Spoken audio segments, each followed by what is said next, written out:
Kalau tenaga kerja itu mengambil untung, tetapi kalau menderita orangnya di perusahaan itu, dia tidak bertanggung jawab.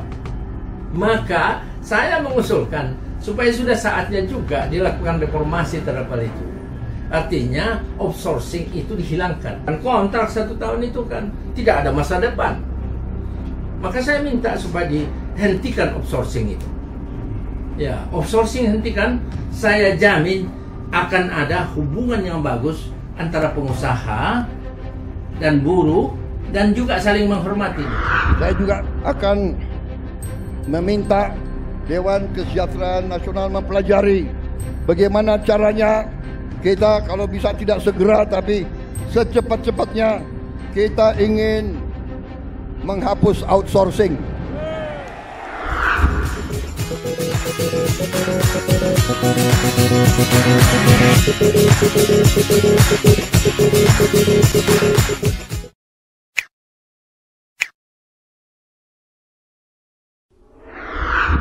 Presiden Prabowo Subianto menggemparkan Hari Buruh 2025 dengan pernyataan mengejutkan.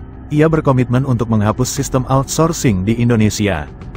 Dalam pidato yang disampaikan langsung di Monas, Jakarta, tanggal 1 Mei tahun 2025, Prabowo menegaskan bahwa sistem outsourcing akan dikaji dan dihapus secepat-cepatnya oleh Dewan Kesejahteraan Buruh Nasional yang akan segera dibentuk.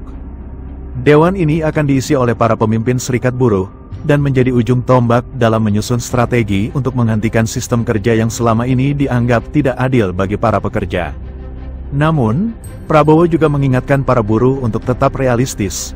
Ia menekankan pentingnya menjaga keseimbangan antara hak-hak pekerja dan kepentingan para investor. Tapi saudara-saudara, kita juga harus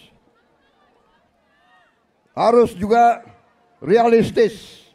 Kita juga harus menjaga kepentingan para investor juga. Kalau mereka tidak investasi, tidak ada pabrik, kalian tidak bekerja. Jadi kita harus bekerja sama mereka atas usul pimpinan saudara. Dalam waktu dekat saya akan mengadakan suatu pertemuan di Istana Bogor. 150 pimpinan buruh akan saya pertemukan dengan 150 pemimpin perusahaan di Indonesia. Kita akan duduk bersama. Saya akan mengatakan kepada para pengusaha, saudara-saudara, tidak boleh mau kaya sekaya-kayanya sendiri tanpa mengajak pekerja-pekerja hidup dengan baik. Pernyataan Prabowo ini ternyata sejalan dengan kritik keras terkait outsourcing yang pernah dilontarkan sebelumnya oleh Dr. John Palinggi, Ketua Umum Asosiasi Mediator Indonesia, dalam wawancara eksklusif bersama Jakarta Channel YouTube yang dipublikasikan tanggal 27 Maret tahun 2025. Ia menyebut sistem outsourcing sebagai bentuk percaloan tenaga kerja. Menurut Dr. John Palinggi, sistem ini membuat perusahaan outsourcing lepas tangan terhadap kesejahteraan dan nasib pekerja, karena mereka hanya bertindak sebagai perantara demi keuntungan semata. Ia bahkan menyarankan adanya reformasi total terhadap sistem perekrutan tenaga kerja. John Palinggi mengusulkan agar sistem perekrutan tenaga kerja outsourcing dihilangkan karena dianggap tidak memanusiakan pekerja. Berikut penuturan lengkap Dr. John Palinggi yang telah dipublikasikan di Jakarta Channel YouTube pada tanggal 27 Maret tahun 2025. Yang persoalan yang mendasar adalah dulu Pak Harto menandatangan perjanjian sama IMF. Karena kita utang tidak bisa bayar, apapun ketentuan kita teken.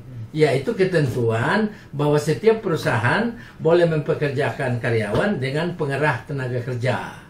Jadi PT mencari orang mau dipekerjakan, dikontrakkan sama perusahaan. Nah, ini terjadi di Morowali kan. Nah, ini sedikit saya katakan seperti menjual manusia. Ya, dulu sebelum IMF ditandatangan ada itu lancar-lancar saja, tidak ada goncangan. Sebelum outsourcing itu ada, karena hubungan langsung antara pengusaha dengan buruh, hubungan langsung. Dan di dalam perusahaan ini bisa dikelola secara manajemen modern, sehingga unit-unit itu bisa melakukan pembinaan terhadap buruh, bisa mensosialisasikan aturan, bisa menegur disiplin dan lain-lain. Kalau ini kan ada calo tenaga kerja. Nah, calo tenaga kerja itu mengambil untung, tetapi kalau menderita orangnya di perusahaan itu dia tidak bertanggung jawab. Maka saya mengusulkan supaya sudah saatnya juga dilakukan reformasi terhadap hal itu. Artinya outsourcing itu dihilangkan. Kenapa? Outsourcing itu hanya kontrak 1 tahun. Bank juga begitu. Semua ini pekerja. Mana mungkin pekerjaan yang kontinuitasnya itu puluhan tahun dikontrak setahun. Implikasi dari kontrak 1 tahun, para pekerja itu tidak setia pada perusahaan. Sebab dia nanti tinggal hanya setahun aja kok. Maka dia bisa mencuri, dia bisa bikin kacau, dia bisa bikin ini. Jadi jangan salahkan, kontrak 1 tahun itu kan tidak ada masa depan. Maka saya minta supaya dihentikan outsourcing itu. Ya, outsourcing hentikan, saya jamin akan ada hubungan yang bagus antara pengusaha dan buruh, dan juga saling menghormati nih. Saya yakin bisa. Tapi kalau selama outsourcing, ada calo tenaga kerja yang menjual tenaga kerja, dan itu saya rasa itu aspek kemanusiaan diinjak-injak. Ya, saya sangat tidak setuju outsourcing itu. Ya, karena itulah sumber penyebabnya. Yang terjadi moral ini kan begitu.